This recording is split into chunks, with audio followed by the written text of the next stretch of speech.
This is another edition of the Pick Six podcast. I'm Sam McKewon here along with Dirk Chatelain and Tom Shatel. We got both heavy hitters back this week. We're happy that you're here. Nebraska coming off a bye week, playing Illinois, ranked Illinois on Saturday.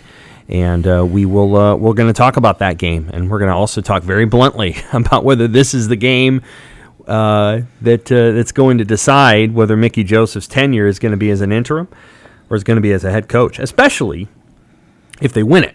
Not necessarily if they lose it, but if they win it, whether that'll be the case. We have to talk about the contrast at this moment between Nebraska football and Iowa. One of the rare circumstances in the last decade where the two teams have the same record, and neither one of them are good. So neither team is very good. And Iowa's been really good, I think, over the last 10 years in ways that Nebraska wishes it were. And yet it seems like Iowa's hitting kind of an inflection point, too, the way that Nebraska already has.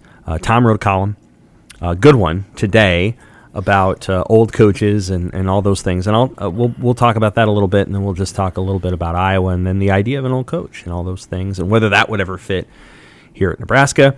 And then we're going to talk a little volleyball. Nebraska volleyball lost last night, talking just a little bit about what it means. Maybe we reminisce for a minute, and we talk about what it was like when Nebraska was that good in football and what each loss meant. I want to remind everybody, for people who listen, there's lots of people who listen who already subscribe. Thank you. If you're not a subscriber and you're listening to this Pick Six podcast, you can subscribe at www.omaha.com/subscribe, and there's a great deal, still a great deal out there where you get you basically get 26 weeks for $1. And that's going to take you a long ways into the season. All right, so today I think is October 27th. That's going to take you all the way through the spring game. You're going to know everything you need to know about the new coach, everything about the recruiting class, all transfer portal stuff, right? Because the portal closes in January, so you'll know everything. You might as well stick with us. We'll also have a little bit of volleyball Final Four. And by then, even though this is a Husker podcast, by then we'll know everything that happens with Creighton's basketball team, and they could go to the Final Four too. All right, so we'll start. Okay, bye week.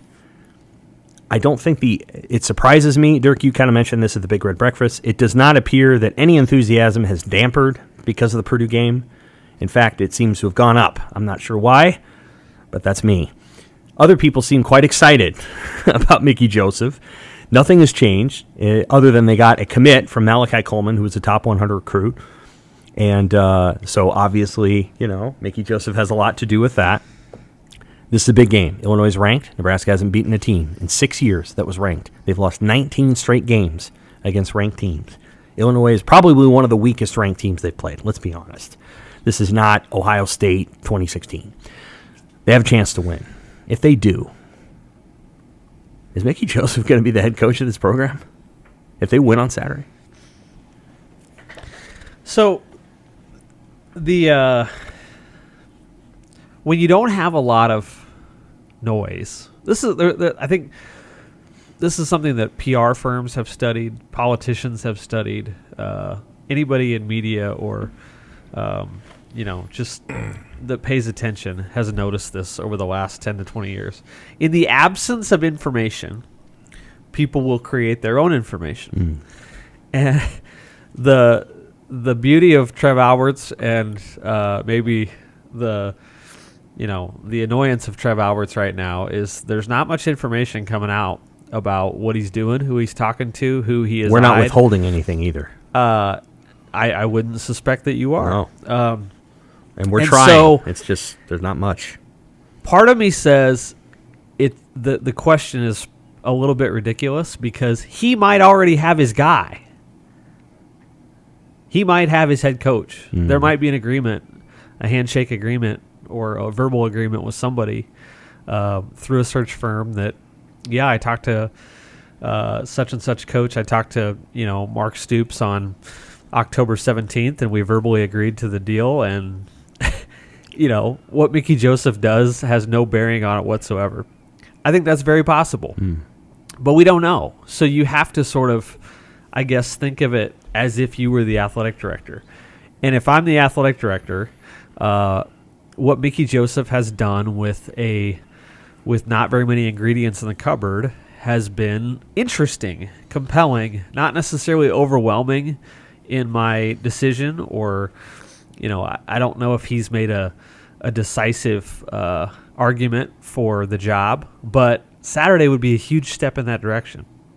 And I think in a weird way, Sam, the fact that Nebraska is such a poor football team almost makes his case more compelling if they can find a way to win. Right. Because there's just not much down there right now.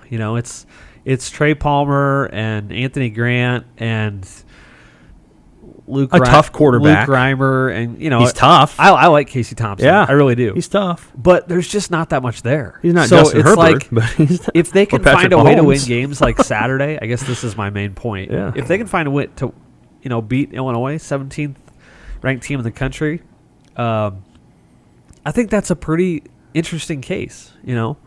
It's I compared it at the Big Red Breakfast today with Steve Warren. I said, the whole thing is a little bit odd because you're basically interviewing for your top chef at your 5-star restaurant, and you're saying, here's a box of pasta and a year-old half-eaten jar of pizza sauce.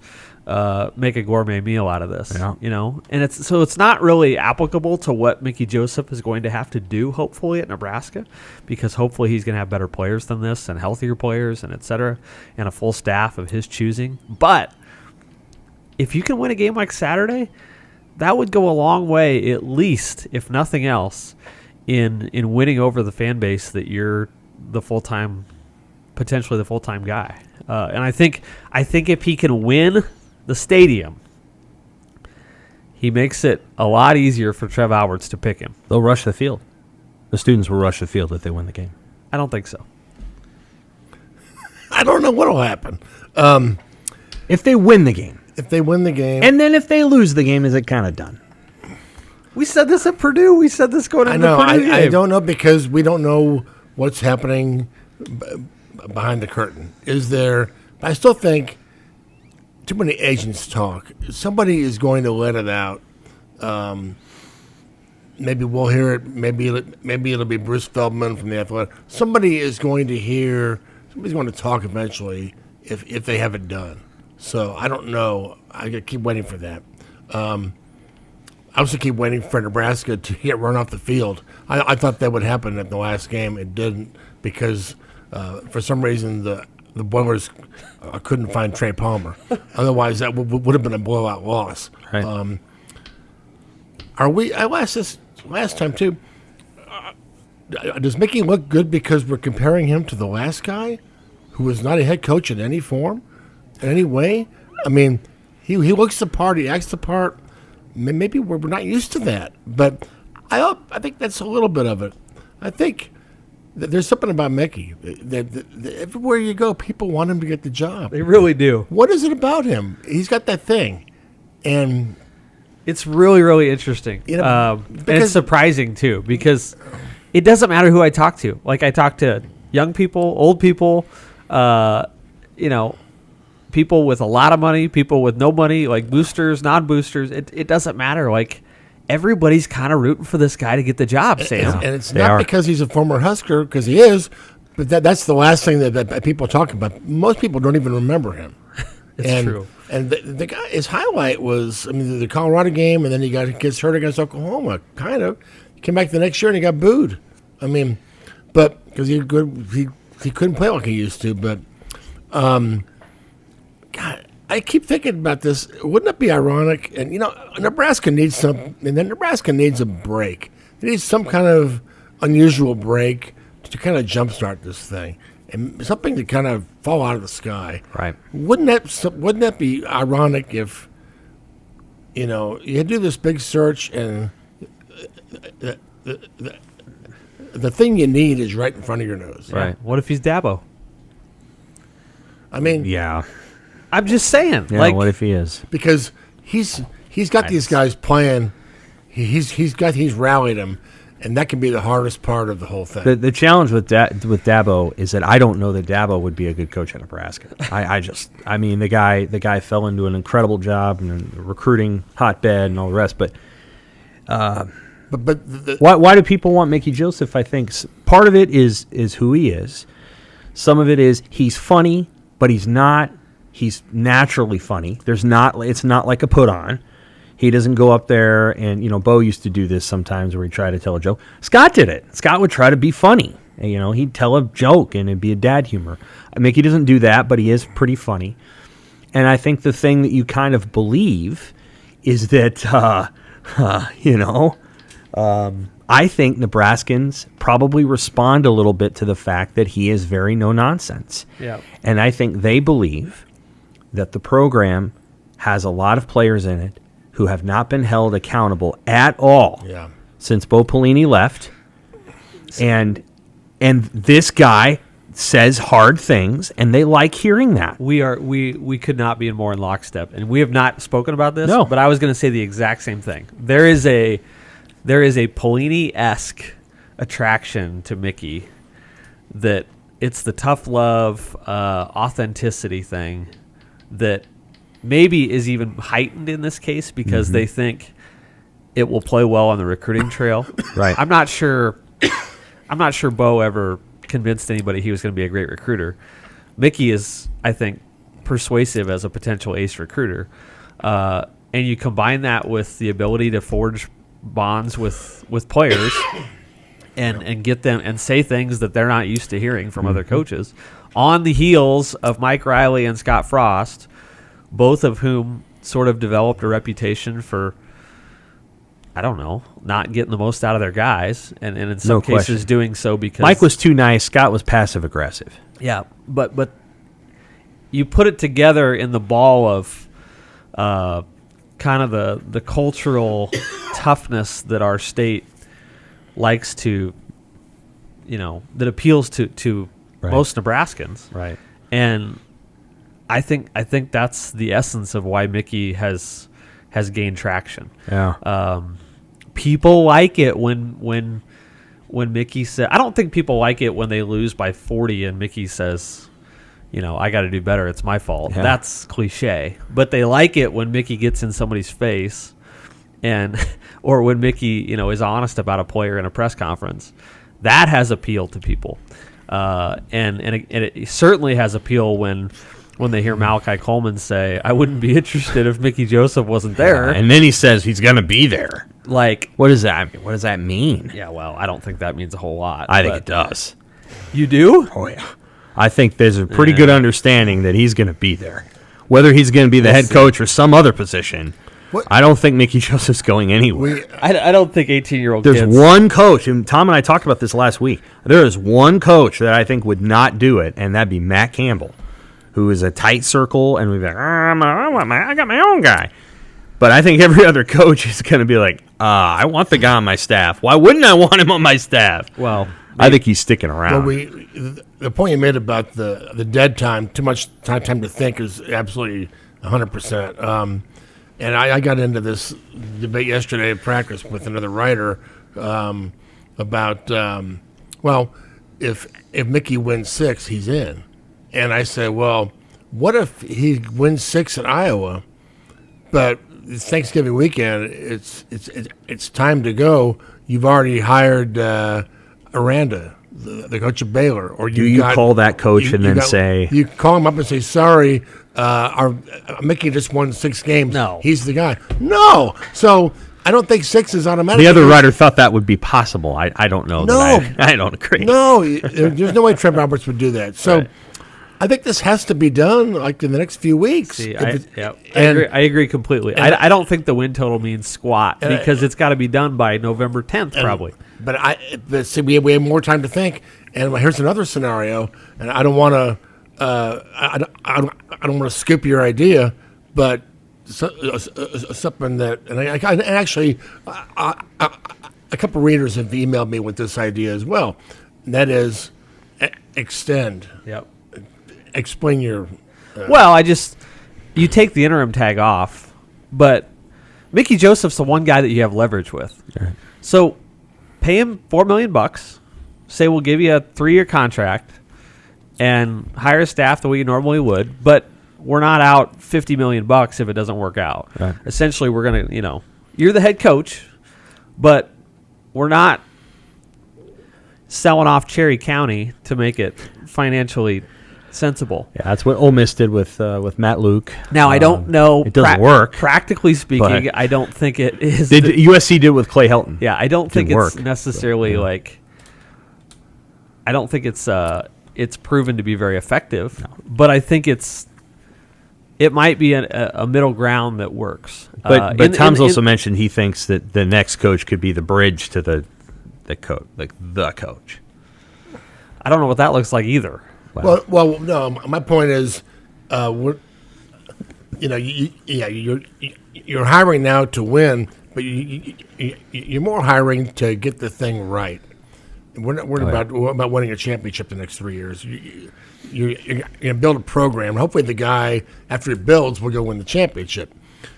My point was, you don't need to bring Urban Meyer in he's going to win in 2 years. That with a bunch of transfers and no, you need to build an offensive line. You need to build all these things, and then go do it. But to me, that's what's interesting about Mickey is if he's got these guys, and maybe this is just not an aberration, but a 1 year. Oh, these guys are underdogs, and half of them aren't going to be here. They're older guys who transferred in.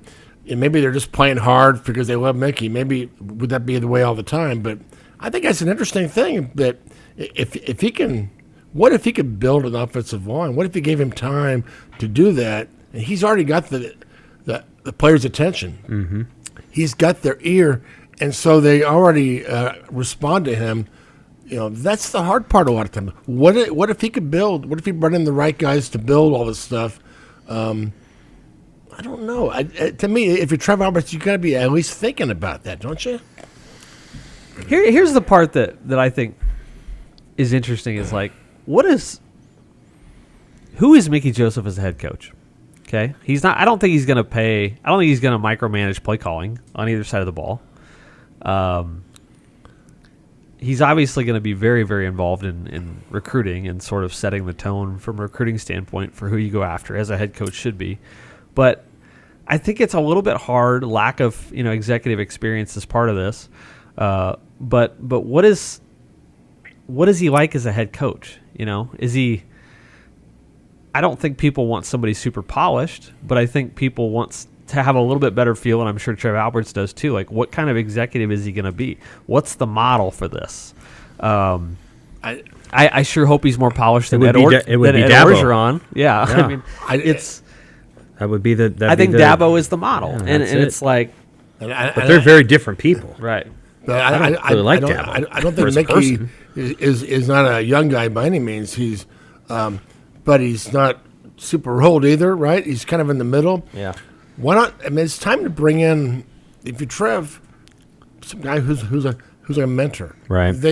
Scott needed that. Never got it. Never had it. I didn't want it. Same with Bo Pelini. Same thing. He needed help, and he didn't. First time head coach.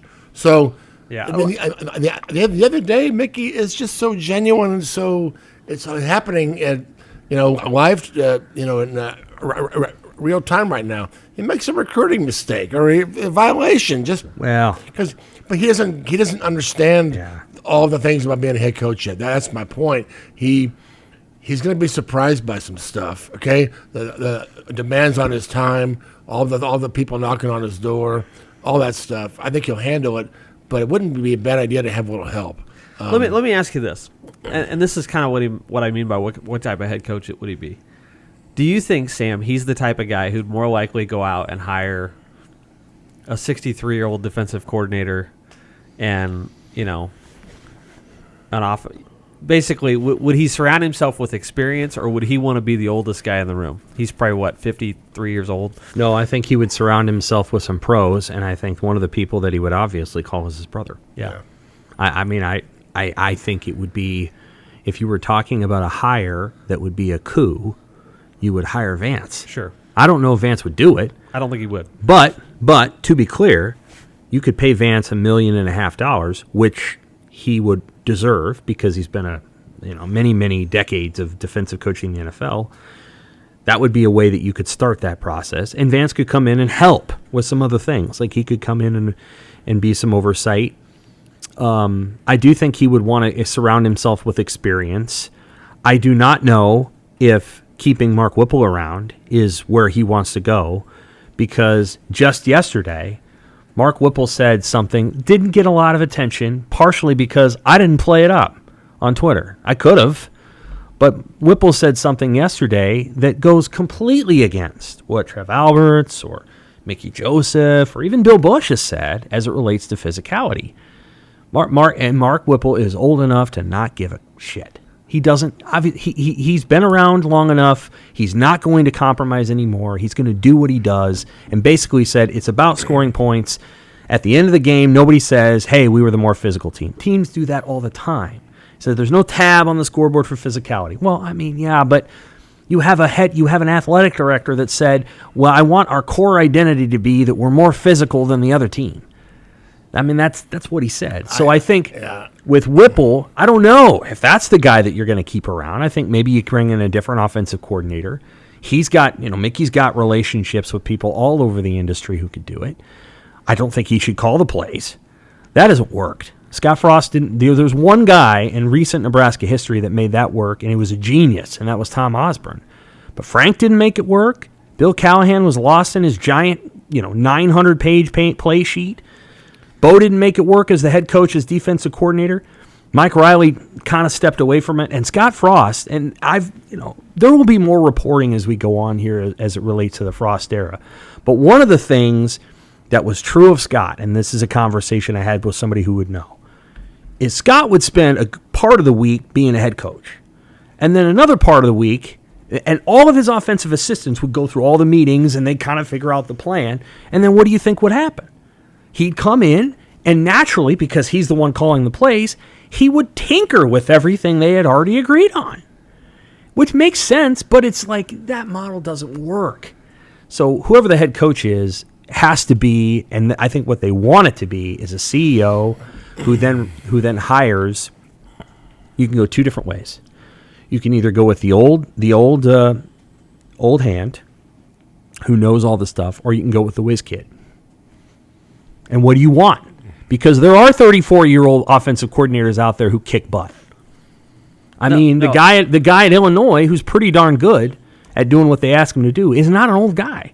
Or do you go out and get the 65-year-old? I don't know. Yeah. So when I was stumbling around and trying to find ways to articulate it, but when I say what type of head coach would he be, these are the types of things that I mean. Because would he feel secure enough in his own skin to turn over a lot of that stuff? And, you might have the best head coach in the conference in terms of player relations. Right? Like, maybe he doesn't need to be the best game manager or the best schematic guy. Maybe he can be the best locker room guy. Who is that coach right now, do you think? I don't think it's PJ Fleck, by the way. What? Which head coach in the Big Ten has the best relationship with his players? I think I know who the answer to that question. But I'm curious what you guys think. It's not Kirk Ferentz. No, God no. He might be ranked last. I think he's up there. I think it's Ryan Day. Yeah. I think Ryan Day is plugged in really well to his kids. A no nonsense guy, right in your face. But he loves his. He also has he's able to talk about his players in the way that kids like to be talked about today. But that's a really interesting point. I think at the top of that list is Ryan Day, who's kind of a younger guy. And I think kind of near the bottom of that list is Kirk Ferentz. Yeah, for sure. Like, he's clearly not in sync with his players. No, I agree. His best skill players not playing. I can speak a little bit from experience on this. Mickey has a little Barry Switzer in him. And he's a guy that people want to be around, and the players love him. He speaks their language. He gets right to them. Mm-hmm. He gets through all the BS and goes right into what they want, and that's hard to do. And Barry was a guy who walked on the sidelines and cheered and got in their face and slapped them on the back, and everybody else coached. And that's if you have the right staff, that's perfect. perfect. Tom, thank you for saying that, because that's what I was sort of searching for in terms of like a model, like how could he be different and still be great? And I think that is a great example. Is there anyone else I wouldn't have thought of that. who didn't like cheat their ass off? Well, I know which he did. That's the hard part. But everybody cheated their ass but off. there's no Come more on. cheating now, so we don't care about cheating. The telltale. we just want to go to bowl games. The telltale. When I say cheating, by the way, we're talking about kids. I don't know how many of Oklahoma's players got through their classes. I think that was a far bigger emphasis at Nebraska than it was at Oklahoma. Well, Nebraska had their own ways to cheat, I think. Well, sure, but Nebraska cared about the academics. Anyway, Well, I'm not let's move trying to on knock to Barry Switzer, but you can't do it like that anymore. Yeah, what's well, you just can't do it like that. So, is there someone else? but I'm not talking about that part of it. Right. I'm talking about the locker room part. Sure. The getting them to play hard. Yeah, He was great at that. I agree. I agree with that. I'm just saying He had that the best Oklahoma's- players, but he got them to play. One of the fundamental differences between Oklahoma and Nebraska is Oklahoma has no standards. I'm They re- don't care. But- I'm really intrigued. Nebraska cares too much about that stuff. But You know that. I'm not talking about that. I know. That's a separate deal. I understand that. What I'm talking about is how do you reach the players? Why do fans love you? Right. Because you speak to them. I agree You go with that. right. People want to be around him. I mean, he's a genuine guy, Mickey Joseph. He's a genuine There guy. really is. I mean, you just cannot stress the authenticity thing enough. Oh, I mean, I agree. people just gravitate toward it, and they, I'm also really intrigued by the idea that what's it look like when the best recruiter on your staff is the head coach? Doesn't happen very often. It doesn't happen very often. No, What does that look like? I don't know. Well, chances are he goes out and hires another really good recruiter. Well, but he's probably still going to be the best recruiter on Right. the staff based Yeah. on I don't know. the track record. Has that ever happened at Nebraska? No. Certainly not in Now, Nebraska. here's another name. I heard this that Kevin Steele mentioned something to Frost about, I'll come back and help you if you want. Well, it didn't happen. But No, I know. what about a guy like that? Yeah. Well, shoot. If he's willing to come back, Kevin Steele would be a tremendous coup. Well, and I think That would be awesome. Joseph. if all these guys are willing to come I back, might that'd be great. reading the situation wrong, and I might be casting too many qualities on Joseph, but he might just be more secure in his own skin because of who he's been around than a lot of previous coaches, to the point where he wouldn't be intimidated by something like that. Like he would actually welcome expertise like that. I think when you have to do all of the jobs that he's done in his career,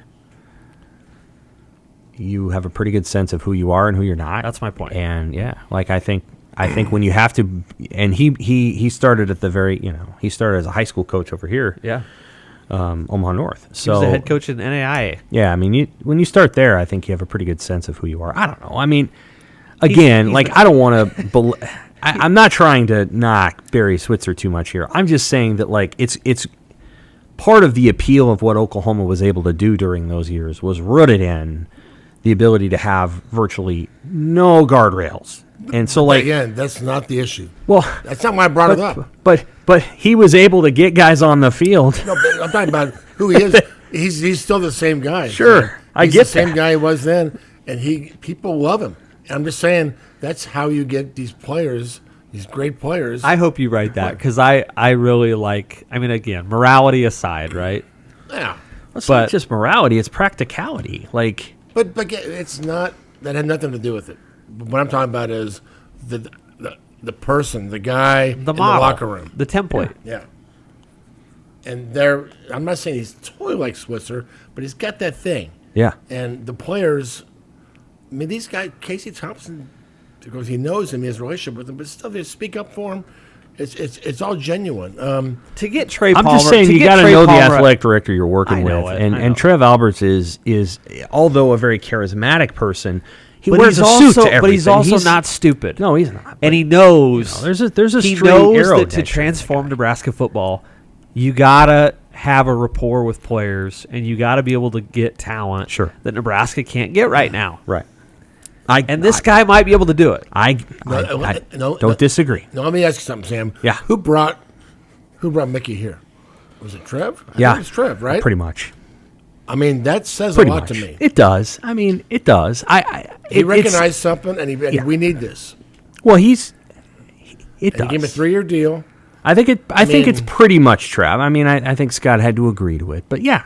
Well, Scott was. That's part of why I think he's going to stick around. At some point, Scott was being told this is what we're doing too. I think there's a little bit of that. I think the part of this. I'm very confident that Mark Whipple was not mandated to him. I think Scott made that choice. Yeah. I think the part of this that's a little bit underrated is this could potentially be awkward if Mickey sticks around working for a head coach when a lot of the guys in the locker room have these relationships with him. Yeah. And you're going to have a pretty secure head coach to handle that, especially if Coach tailor-made. Especially if things get a little bit. Coaches at Baylor. No, you're right. But now here's a guy who apparently is opening up the door to the Rayla kid again. They're going back after him. I know. It's great. I mean, that kid's great. I mean, that's a thing. I know. It's amazing. Well, and in the portal era, you just keep recruiting guys. Like, No you never question. stop. Yeah. You know, it's like you never delete a contact in your phone. No, because I think he's going to be on the staff. later. I just don't know if he's going to be the head coach. All right, so that's Nebraska's situation. I want to talk about Iowa's situation because you wrote it, Tom. When I say you wrote a really good column today about Kirk Ferentz. Okay, so here let me set the frame this thing a little bit. Iowa football is the fourth most successful program in the Big Ten in the last 7 years, and it's fourth by just a hair because Wisconsin and Iowa are right there. Fourth most successful program. They've won They've won a couple of divisions. They got a new building. They got a nice stadium. I like their stadium. There's all kinds of stuff going on there good, and yet they put on the field the worst offense that I think has ever been put on a field in the Big Ten history. And their coach, who has a $42 million buyout, has done some really strange things in the last week. Yeah, I think this is what, speaking as an old guy, in my 60s, I mean, when I think, and I have friends my age that when you get older, then things aren't what they used to be, and the world isn't what it used to. You're not used to stuff, and things are changing. You get frustrated, and you become all crotchety. You say stupid stuff because you're frustrated. And why did he go after that writer and say, I don't have his job? Because you're mad. And I think he's mad at he didn't like the portal. He doesn't like any of that stuff. But I'm fascinated a little bit by him because I think he's a very good coach. Yes, it's all very boring. Iowa football, they do what they do. But the fact that they have this elite defense and special teams, that's Kirk Ferentz. Yep. The worst offense you've ever seen, that's also Kirk Ferentz. What the hell is going on there? It's got to be just an incredible stubborn streak where, and the fact that they let him hire his son and then put him in a position of offensive coordinator and then coach the quarterbacks, that's on Iowa's administration. He's too powerful. That's how things used to be. The football coach was always the most powerful guy on the campus. That's gone away now in a lot of places. The emperors are all the Alabama's got an emperor, but there very few are left. I just think it's. I just wanted to write that from not from the aspect of his son and all that stuff and what I was enabled him. They've enabled him to do some things that are good and some that are not good. But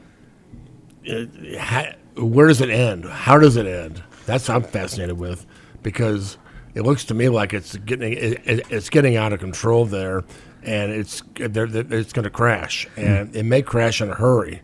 Okay, but how does that work? Okay, that's one side.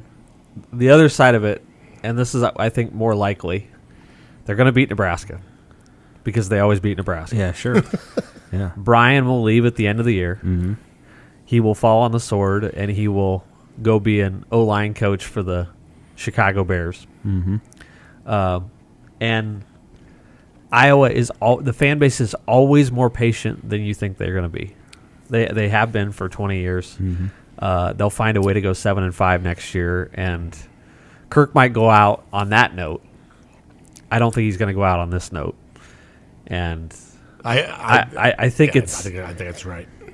I think that's the most likely scenario. I'm not saying it can't fall apart in the next month, but I think Brian will leave on his own, and Kirk will go another year or two and mildly turn it around to the point where he feels better about leaving. I think that's right, and I think yesterday he tapped the brakes with the so-called apology. Oh, I lost my head.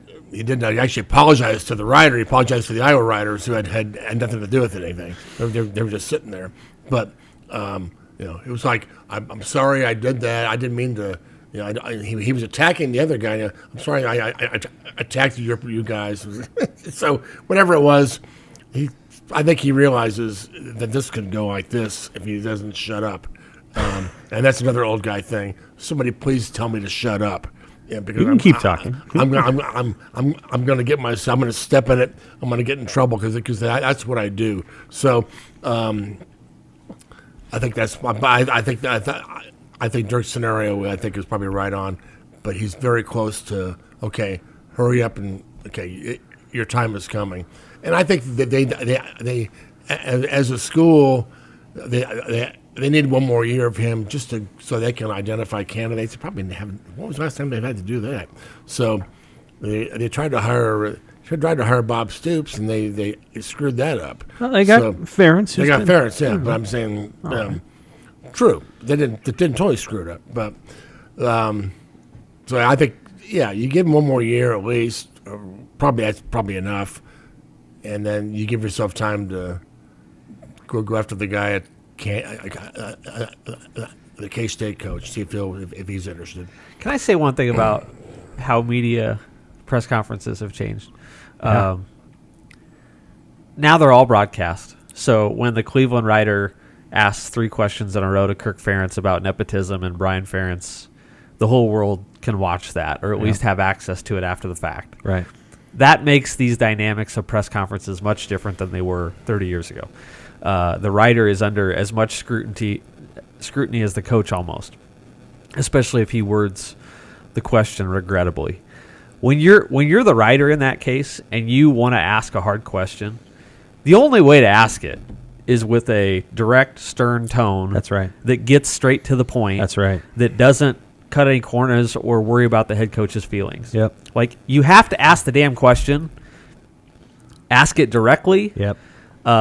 Assertively, and let the coach talk. Yep. And that's exactly what the writer did. That's right. So this whole tone thing from Kirk Ferentz, he was offended by the tone.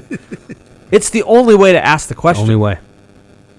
That's totally right, because the writer will get more crap if they do it. If he stumbles and dilly-dallies and... Well, it was a confusing question. Yeah, no question. Kirk, what do you think about... Yep. What do you think about maybe replacing Brian, like, maybe next year? Yep. Or, like, you can't do that. Yep. Ask the damn question. That's right. And that's what he did. It's very hard for reporters, and and this has happened to me too when I want to ask a hard question and I will just ramble because I'm like, I know that what I'm asking is not going to be fun, so you ramble. And it's the worst thing you can do.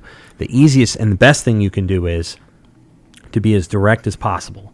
For example, I think I asked Scott Frost the onside kick question okay, but I wish I had just said, why did you call for an onside kick? I wish I had just done it like that. I think I went on for a bit, but yes, no question that the way that the Ferentz was asked that question was fine. I think one of the reasons he was mad is because he has answered that issue with his own, beat pool, and how dare this guy from Ohio State come in here and not know that I've already addressed that many times before, and that's just not how it works. I think what's interesting about Iowa is I have a lot of family Iowa fans, like I just do, and one of the things that one of them told me is like I really can't watch Spencer Petras anymore. I just can't watch him. when he's on. It's just inhumane to keep throwing the kid out there too. Like, I can't watch the guy. I just turn the TV off for a drive. Why is it so offensive? It is like the national media, the national fans, we in Omaha, like everybody is so offended by what's happening over there. Why do you think it is? Because it's anachronistic. Because it's an anachronism to what everyone else is doing. Because Ferentz is the oldest tenured coach, and I think there is something to say for that's an example of why a guy should retire. I think Ferentz has made a lot of mistakes on a lot of different levels over the years. And Brian represents a sense of entitlement that offends people. That's right. Yes. Now, to defend Ferentz, I remember talking to him in 2015 before their 11 and whatever season. And it was an odd conversation because it was very honest. And at one point he said, you know what? Because we were talking about how he almost got fired or all that. He goes, you know what? I've been spending the last 3 years raising money for that building. And he was talking about the football building because they had a brown, dusty colored bubble. Everyone else had a palace. They had a bubble. And he's like, I've been spending all this time raising that money for that building. We finally got it built. We're going to be good. And it was kind of off the record and kind of not. And he was right. They actually got a lot better because he is the one that had to go out, hat in hand and raise the money. He's the one who got that stadium revamped.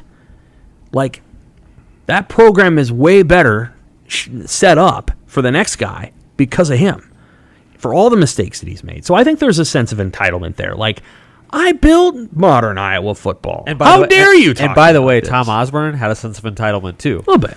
And a little bit. And if you pour your heart into the job for that long, it comes naturally. That's right. But T.O. left it, T.O. had some of those bells and whistles, but Frank had to wait 6 years. I always wonder what would have happened if Tom had gone until he was 70 or 75. How many more national titles? Yeah, or with the ever-changing game had driven him out. Or Maybe. Tom, what if he'd walked away in 1992, or 1991? Well, yeah. I mean, the way he walked out was he wasn't going to go sit on the couch. He ran for Congress, and then he became the AD. He had a lot left in the tank. What if he'd used that to be the coach? I think he would have, and he would have fought Texas. Where the Big 12 would have been, you guys. He hated all those guys because they got rid of the partial qualifiers and all that. But the Oklahoma series. But I fast. So how would that have ended? Would that have been a bad ending or one of these things where they? It might have been a bad ending because Bobby Bowden, you mentioned him. He had a bad ending. He got fired basically. Paterno. That's I didn't mention that. No, that's fair. Yeah. I think Tom Osborne would have won them at least one more national title in '99 because they had the best team in the country. Yeah. They were mismanaged. The head coach mismanaged the team. What? And I think they might have won another one on top of that. And it's entirely possible that by 04 or 05, he would have got a little surly. He would have had to remake his staff because those guys were all done. Well, they were. I mean, by 02, so I don't know what he would have done. But they'd had the greatest run ever. But the Ferentz thing reminded me of the Lawrence Phillips questions, where we stopped asking him because we'd asked them already. Right. And we asked them every day, and we got the same answers. So we're not asking him anymore. Right. Well, here comes this guy from the New York Times or the Philadelphia Inquirer, or they're asking him. Well, I'm going to ask this important question because nobody else wants to ask it. Well, it's already been asked and answered, but go right ahead, sir. That happened a lot in '95, didn't it? It was like, I welcomed it because maybe if you ask it and you ask it with your voice raised and maybe you get it, get all fired up and get under his skin, maybe he'll give us a better answer. It didn't, the one, the one time the CBS guy Bernard Goldberg came in with his 3 cameramen, and he turned on the bright lights right as he asked the question. It was like, here's Hollywood. The lights come on, and it's shining on Tom. And he's sitting behind the little desk.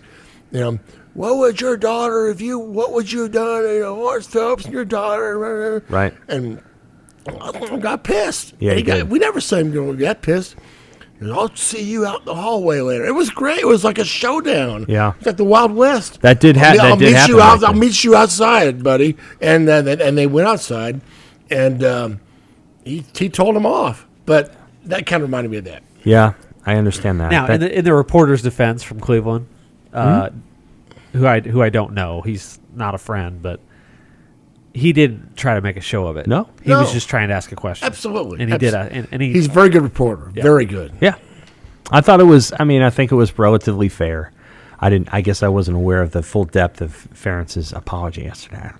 Well, it wasn't, I would not necessarily characterize it as being deep, but it was, he apologized to the Iowa guys who he didn't really insult. But all of these programs, Nebraska, Iowa, Bill Snyder with Kansas State, I could tell you stories about that. Yeah. They all have enablers. They all have yes. media enablers who prop them up and ask the softball questions and defend them when they get asked a hard question. And it's just part of the college football culture. Right. I don't like it, and I've never liked it, and I went at Bill Snyder when I was a 21-year-old student at Nebraska, and that offended every K-State person in the room. Yeah. And it's just part of the culture. You ask a hard question, you get the dirty looks. That type of thing is going away. The enablers, Nebraska enabled Tom for the stuff that happened during that time, and I remember I got Bill Byrne really mad one time. I said, "Well, why don't you step in and say he can't play? Why don't you're Tom's boss? Why don't you?" He basically said, I remember what his answer was, but his answer was basically, we're all on the same page here. It's not about that, blah blah blah. But just like, okay, it's like Iowa. Don't let him hire his son. Don't even go there. Yeah. So but I think a lot of those days are over, and now they're. And I'm my focus is on Nick Saban. What's gonna make him snap? What is gonna drive him out of the game? Losing, probably. They're starting to gain on him. Yeah. Right. Yeah. He's just cycled through so many players. They go to the NFL so fast that he's not. And by the way, Alabama players are not great in the NFL. Not all of them. Some of them are, but a lot of them go too soon because they get kind of pushed out the door, go get drafted, and they aren't as good as. You look at all the Alabama receivers in the league compared to the guys that Mickey coached at LSU. Mickey's guys are better. He can legitimately say, "Listen, Jamar Chase and Justin Jefferson are better football players than than the guy that went." Than Jalen Waddle. They are. Yeah. And Jerry Jeudy, who's not very good in Denver. All right, let's talk a little bit of volleyball here real quick. So the context with Nebraska volleyball is this: they are Alabama football, they're Duke basketball. Losses are like losses used to be in Nebraska football. We can all remember when Nebraska lost to Arizona State in '96. We can all remember that day that Nebraska lost in '99 to Texas or to Oklahoma in 2000. It was a big deal. So last night's sweep loss to Wisconsin is a big deal in the sense that it just doesn't happen very often. But it's also the 9th straight time that Nebraska has lost to that team. And I want you to imagine what Nebraska football streak when they lost however many times in a row to Florida State or however many times in a row they lost to Miami in football. That's kind of what Nebraska volleyball is going through right now. They've lost 9 times in a row to one team. Oklahoma. A conference rival. Oklahoma in the 80s. And I think they lost 4 straight to Oklahoma, right? 84, 85, 86, 87. I think more like the 70s. Sure. But it was, but whatever. It was 7 in a row in the 70s, I think. They've lost 9 in a row to one team. That doesn't happen very often. I don't know if you guys watched the match last night. I did. Anything jump out at you about why? And is there something? Is this team a mental block for them? Wisconsin is so physically imposing that I think even more so last December than probably this year. But I think that gets in Nebraska's head a little bit. It's the rare road environment that's pretty tough to play in. Not to say it's the only one, but it's one of the tougher ones. But what I have, I guess, what struck me about last night and certainly was a carryover from last December in the national title matches.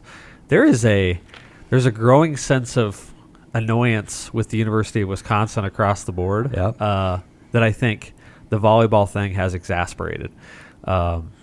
It's, people don't like Wisconsin football. They don't like Wisconsin basketball, despite Chucky's, growing. You can star love in there. Chucky and not like the way they play. But they don't like Wisconsin volleyball either. Right. And this is a very interesting dynamic with a program that is running on all cylinders right now in Lincoln. Probably as talented as it's been. I don't know.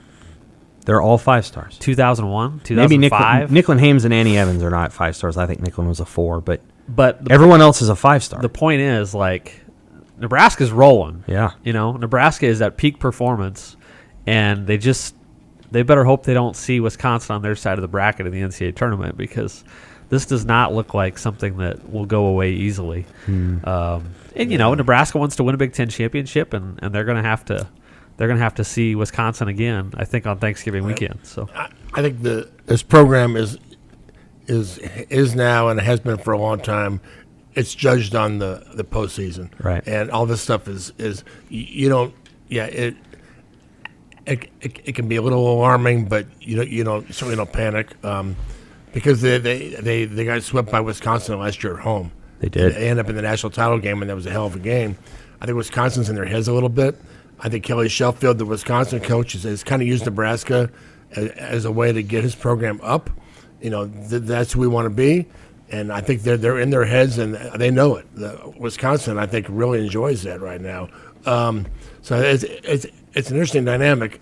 The only thing that stood up to me last night is they got their butt kicked, and I'm not saying they didn't fight back, but it was almost every game was 25-23. They fought back in a couple of those, but it almost looked like Wisconsin just in other matches. Nebraska, the blocking is just dominant. Yes. They knock the wind out of the other teams a lot of time, but the blocking.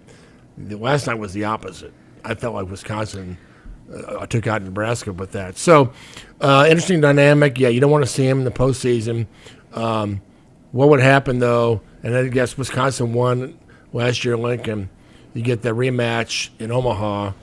What's that atmosphere like? Oh, man. How does that affect Wisconsin? Oh, boy. It can be interesting. it reminds me of the Penn State-Nebraska series there for a while, when Penn Right. State was winning back-to-back.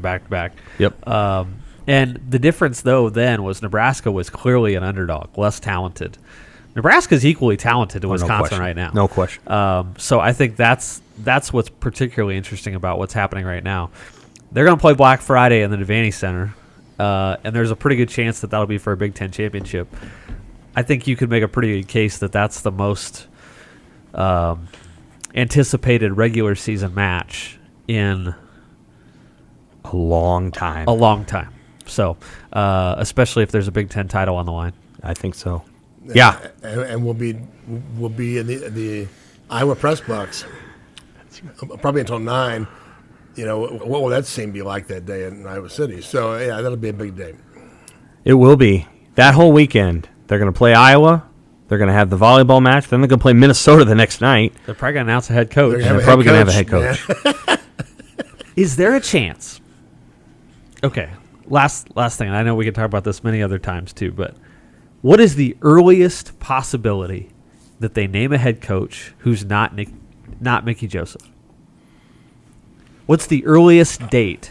Well, I think The absolute earliest date. that they name him, or it comes out. I think it comes out Wisconsin week or the Iowa week. I think if they target their guy and it's far enough along that they're negotiating, it's going to come out with somebody.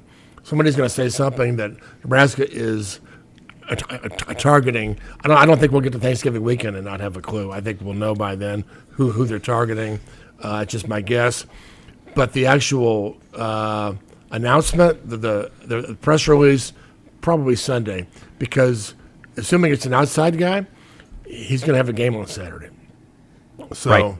Right. A couple of years ago, Scott Frost had his last game, and then it was boom. I asked the question because I wonder if there's a scenario in which they name the guy before the regular season finale. That would obviously playing for a bowl game. It would obviously depend on who the guy is, but I don't like if it's somebody else's coach, they wouldn't do that. But the world has changed, Tom. Like, this is how everything is accelerated. I don't think Trev would name him. I think he would let some other media outlet do it. And so they're targeting, there's an agreement, and then Trev says, "Oh, I can't talk about it." But he let them do it. But I don't think he would actually. I don't think so. Yeah. I don't know. Unless the guy they hired said, "Yeah, go ahead, and if my fans want to boo me because I'm leaving, whatever." But I think it would just be sort of an awkward time. It's a weird situation in which the candidates that we talk about a lot, what you kind of hope is that they're good but not too good. You know, like you hope Kansas is pretty good but not too good, which is exactly what Kansas is. What if the guy you identify has to go play in the Big 12 championship game the next week? That'd be. So then you're going. Who's playing for that? TCU and Oklahoma State again? Probably. Oklahoma State will be there for sure. And TCU. I don't think TCU's undefeated. Yeah. I don't think either one of those guys will be the coach. So yeah, I think you're. Yeah. Back to the old guy thing real quick. Gary Patterson's 63. Would you hire him? Or is he fit into that? Does he fit into the he doesn't want to do this stuff anymore? I'd go Mickey over him. And I love Gary Patterson. He's going to build. He's going to coach his butt off. But I think Nebraska doesn't just need a old builder. I think there needs a little bit of like a fresh angle. Sure. And so to go with it. If Brett Bielema comes in here and wins by 14 on Saturday, what's the reason Nebraska shouldn't put all its guns, put all of its eggs in his basket? Certainly, you can't hire Bielema if he loses Saturday, but because he's going to Iowa City instead. Yeah. You know, why not hire him? What would be the thing that would say, we shouldn't hire Brett Bielema? Should have hired him instead of Riley, but he wasn't ready to come then. Maybe would he?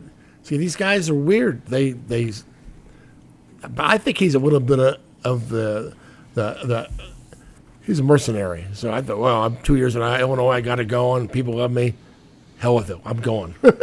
I think he would probably do that. Because Nebraska, when it comes down to it, we beat it up. We smack them around, but the brand still means something to the coaches. Right. If a team won, if a coach won at Nebraska, he wouldn't leave. That's my belief.